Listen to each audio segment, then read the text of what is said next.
ఇప్పుడు మనం ఓ వినూత్నమైన అంశం గురించి చూడబోతున్నాం. అది మగవాళ్లను హడలెత్తిస్తుంది. మీరు గమనించారో లేదో, ఈ దశాబ్ద కాలంగా సమాజంలో పురుషులపై మహిళల ఆధిపత్యం పెరిగింది. ఎంతో కాలంగా మహిళలపై జరుగుతున్న ఆకృత్యాలు, దాష్టికాలనే మనం చూసాం.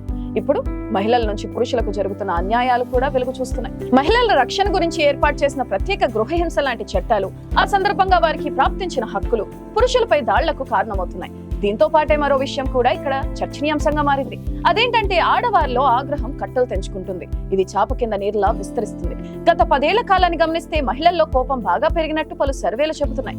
తెలియని కారణాలతో గత దశాబ్ద కాలంగా మహిళల్లో కోపం క్రమంగా పెరుగుతూ వస్తుంది. చిన్న చిన్న కారణాలకే కోపం ముంచుకొస్తుంది. అయితే ఇది వరకు ఇలా జరిగేది కాదు. ఈ విషయంపై ఏటా 150కి పైగా దేశాలకు చెందిన 1,20,000 మంది మహిళలను గాలప్ అనే సంస్థ సర్వే చేస్తూ ఫలితాలను పరిశీలిస్తూ వస్తుంది. తమలో ఎలాంటి భావోద్వేగాలు కనిపించాయో ఈ సర్వేలో అడుగుతారు. కోపం, బాధ, ఒత్తిడి, ఆందోళన లాంటి నెగటివ్ భావోద్వేగాలు పురుషులతో పోలిస్తే మహిళల్లో ఎక్కువగా కనిపిస్తున్నట్లు ఈ సర్వే ద్వారా వెల్లడైంది. 2012 నుంచి బాధ, ఆందోళన లాంటివి పురుషుల కంటే మహిళల్లోనే ఎక్కువ కనిపిస్తున్నట్లు విశ్లేషణలో తేలింది. అయితే ఇక్కడ పురుషుల్లోనూ కోపం, బాధ అనేవి క్రమంగా పెరుగుతున్నాయి. అయితే ఆ స్థాయిలు మహిళల్లో మరి కాస్త ఎక్కువగా ఉంటున్నాయి. ముఖ్యంగా కోపం, ఒత్తిడి స్థాయిలను పరిశీలించినప్పుడు మహిళల, పురుషుల మధ్య ఈ వ్యత్యాసం చాలా ఎక్కువగా ఉంటుంది. 2012లో ఇటు పురుషులు అటు మహిళలు తమలో కోపం, ఒత్తిడి ఒకేలా ఉన్నట్లు వెల్లడించారు. ఇప్పుడు 11 ఏళ్ల తర్వాత మహిళల్లో కోపం పురుషుల కన్నా 6% ఎక్కువగా కనిపిస్తుంది. నిజానికి మహిళల్లో ఒత్తిడి కూడా గతంలో కన్నా పెరిగింది. 4 ఏళ్ల క్రితం వచ్చిన కోవిడ్-19 సమయంలో వారిపై బరువు బాధ్యతలు మోపబడ్డాయని అభిప్రాయం ఉంది. ఇంట్లో ఉన్న వారందరి బాగోగులు చూడటం కోసం విశ్రాంతి తీసుకోకుండా పనిచేయడం వారిలో ఒక రకమైన అసహనం పెరిగేలా చేసింది. దాంతో పాటే వారిలో కోపం పెరగడాన్ని చాలా మంది మహిళలు గుర్తించారు. అయితే ఈ డేటా తమకేమీ ఆశ్చర్యంగా అనిపించడం లేదని అమెరికాకు చెందిన థెరపిస్టులు చెబుతున్నారు. 2021 మొదట్లో ఈ సమస్యలతో తమ దగ్గర వచ్చే మహిళల సంఖ్య పెరిగిందని వారు వివరించారు. మహిళలు తమలో గూడు కట్టుకున్న కోపాన్ని బయటకు పంపేందుకు అంతా ఒక్క దగ్గర సమావేశమై ఒకసారి అరవడం లాంటివి చేస్తారు. ఇలా అరవడాన్ని వారు ఓ థెరపీ లాగా చేస్తారు. తమలో గూడు కట్టుకుపోయిన ఆగ్రహాన్ని, ఫ్రస్ట్రేషన్ ను బయటకు పంపేందుకు ఇలా చేస్తారు. చాలా మంది మహిళల్లో ఇలానే కోపం గూడు కట్టుకుని ఉంటుందని దాన్ని బయట పెట్టేందుకు అడవిలో చెట్లను కౌగిలించుకొని ఇలా అరవడం చేస్తుంటారు. ఇలా చేయడం వల్ల రిలాక్సేషన్ లభిస్తుందని థెరపిస్టులు చెబుతున్నారు. 2020లో ఇంగ్లాండ్ లోను ఇలానే 5,000 మందిపై ఇన్స్టిట్యూట్ ఆఫ్ ఫిజికల్ స్టడీస్ ఒక అధ్యయనం చేపట్టింది. లాక్డౌన్ సమయంలో ఇంట్లోని పురుషులతో పోలిస్తే మహిళలే ఎక్కువ ఇంటి పనులు చేయాల్సి వచ్చింది. ఇది మన దేశంలోనూ మనం చూసాం. దీనివల్ల ఉద్యోగం కోసం తాము కేటాయించే పని గంటలను తగ్గించాల్సి వచ్చేది. ఒక్కోసారి పురుషుల కంటే తామే ఎక్కువ పని చేస్తున్నామన్న భావన వారికి కలిగింది. నిజానికి ఇంటి పనులను ఎక్కువగా మహిళలే చేసుకోవాల్సి వచ్చిందనడంలో సందేహం లేదు. అయితే కొన్ని దేశాల్లో మాత్రం మహిళలు, పురుషుల మధ్య కోపంలో వ్యత్యాసం చాలా ఎక్కువగా ఉన్నట్లు తేలింది. ఉదాహరణకు కంబోడియాలో చూస్తే 2021లో ఇక్కడ వ్యత్యాసం 17% ఉంది. మరోవైపు భారత్, పాకిస్తాన్లలో ఈ వ్యత్యాసం 12% నమోదైంది. ఈ దేశాల్లో చదువుకుంటున్న, ఉద్యోగం చేస్తున్న మహిళల సంఖ్య పెరగడమే దీనికి కారణమని సైకియాట్రిస్టులు చెప్తున్నారు. అదొకటే కాదు, ఈ దేశాల్లో పురుషాధిక్య సమాజం ఉంటుంది.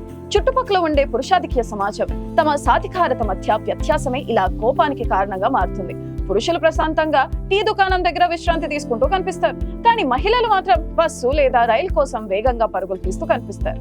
ఇంటికి వెళ్ళాక ఏం వండాలా, పిల్లల పరిస్థితి ఏంటా అని ఆలోచిస్తారు. కొంతమంది మహిళలు అయితే ఇంటికి వెళ్లే దారిలోనే ఇంటి బాధ్యతలను గుర్తుకు తెచ్చుకుంటారు. ఇంట్లోకి కావలసిన గ్రాసరీస్, కూరగాయలు కొనడం చేస్తారు. రాగానే రిలాక్స్ అవ్వడం పక్కన పెట్టి వంట చేయడం మొదలు పెడతారు. మహిళలకు సంబంధించిన బాధ్యతలు వారిని నిత్యం, అనుక్షణం వెంటాడుతుంటాయి. గతంలో తమలో కోపం గూడు కట్టుకుందని చెప్పేందుకు మహిళలు అంగీకరించేవారు కాదు. కానీ నేడు అలా కాదు. పరిస్థితి మారుతుంది. మహిళలు తమ భావోద్వేగాలను నిరభ్యంతరంగా వ్యక్తం చేయగలుగుతున్నారు. దీంతో కోపం ఎక్కువగా కనిపిస్తుంది. కోవిడ్-19 మహమ్మారితో పనిచేసే విధానంలో వచ్చిన మార్పులు కూడా తాజా పరిస్థితికి కారణం కావచ్చు. 2020కి ముందు కార్మిక శక్తిలో మహిళల పెరుగుదల నెమ్మదిగా ఉండేదని ఐరాస మహిళల విభాగం డేటా చెబుతుంది. అయితే 2020లో ఇది పూర్తిగా స్తంభించిపోయిందని చెప్పారు. ప్రస్తుత ఏడాదిలో 169 దేశాల్లోని కార్మిక విభాగాల్లో మహిళల వాటా 2019 కంటే తక్కువగా ఉంది. ఓ సర్వేలో పాల్గొన్న వారిలో సగం మంది మహిళలు గత 10 ఏళ్లలో స్వతంత్రంగా ఆర్థిక నిర్ణయాలు తీసుకునే సామర్థ్యం పెరిగిందని చెప్తున్నారు. చాలా దేశాల్లో 2/3 మంది సోషల్ మీడియా కారణంగా తమ జీవితంపై సానుకూల ప్రభావం పడిందని అంటున్నారు. మరోవైపు అమెరికాలోని 46% మంది మహిళలు గత 10 ఏళ్లతో పోలిస్తే నేడు అబార్షన్ చేయించుకోవడం కష్టం అవుతుందని వివరించారు. ఇంటి బాధ్యతలు నిర్వర్తించడం అన్నది వెట్టి చాకిరీ లాంటిదన్న భావన మహిళల్లో కలుగుతుండడం కూడా వారిలో పెరుగుతున్న ఆగ్రహానికి కారణంగా మారుతుంది. వారు నిర్వహించే ఈ బయటకు కనిపించని పనికి జీతం ఇవ్వరు. అందుకే వారితో మాట్లాడేటప్పుడు లోపల గూడు కట్టుకున్న కోపం కనిపిస్తుంది. పురుషులు మహిళల నుంచి ఏం కోరుకుంటారనేది కూడా ఇక్కడ ఆసక్తికరంగా ఉంటుంది. తమతో పోల్చుకుంటే మహిళలు అసలు అలసిపోకుండా పనిచేయాలని కోరుకుంటారు. వారికి అసలు విశ్రాంతి అనేది ఇవ్వరు. అగ్రరాజ్యం అమెరికాలో మహిళలు తమ కోపాన్ని బయటకు చెప్పుకునేందుకు సిగ్గుపడుతుంటారు. ఇక్కడి వారు తమ కోపాన్ని ఒత్తిడి లేదా బాధ రూపంలో చూపిస్తుంటారు. బహుశా అందుకే ఒత్తిడి, బాధలో పురుషుల కంటే ఇక్కడ మహిళల్లో ఎక్కువ శాతం కనిపిస్తుంది. మరికొన్ని ప్రాంతాల్లోనూ మహిళలు ఇలాంటి అభిప్రాయాలని వ్యక్తం చేశారు. బ్రెజిల్, ఉరుగ్వే, పెరు, సైప్రస్, గ్రీసులలో పురుషుల కంటే మహిళలపైనే ఒత్తిడి ఎక్కువగా ఉంటుందని సర్వేలు చెబుతున్నాయి. బ్రెజిల్లో ప్రతి 10 మందిలో 6 తాము సర్వేకు ముందు రోజు ఒత్తిడి ఎదుర్కొన్నట్లు చెప్పారు. అయితే పురుషుల విషయంలో ఇది ప్రతి 10 మందిలో 4 మాత్రమే ఉన్నారు. బాధ విషయంలోనూ బొలివియా, పెరు, ఈక్వెడార్లో ఈ తేడా కనిపిస్తుంది. ఇక్కడ పురుషుల కంటే మహిళల్లో బాధలో 15% వ్యత్యాసం ఎక్కువగా కనిపిస్తుంది. మహిళల్లో నెగటివ్ భావోద్వేగాలు పురుషుల కంటే ఎక్కువగా ఉంటున్నట్లు చెప్పడం 2012 నుంచి ఎక్కువగా కనిపిస్తుంది. ఈ పరిస్థితి క్రమంగా తీవ్రమవుతుంది. అయితే అమెరికాతో పాటు చాలా ప్రాంతాల్లో మహిళలు నేడు ఇక చాలు అని చెప్పే స్థాయికి పరిస్థితికి వచ్చింది. కొన్నిసార్లు కోపం, ఆవేశం కూడా మనకు అవసరం అవుతాయి. పనులు జరగాలంటే కొన్నిసార్లు ఇవి అవసరం. ఎవరైనా మన మాట వినాలన్నా, మనం చెప్పేదానిపై శ్రద్ధ పెట్టాలన్నా కోపం కూడా ఉండాలి.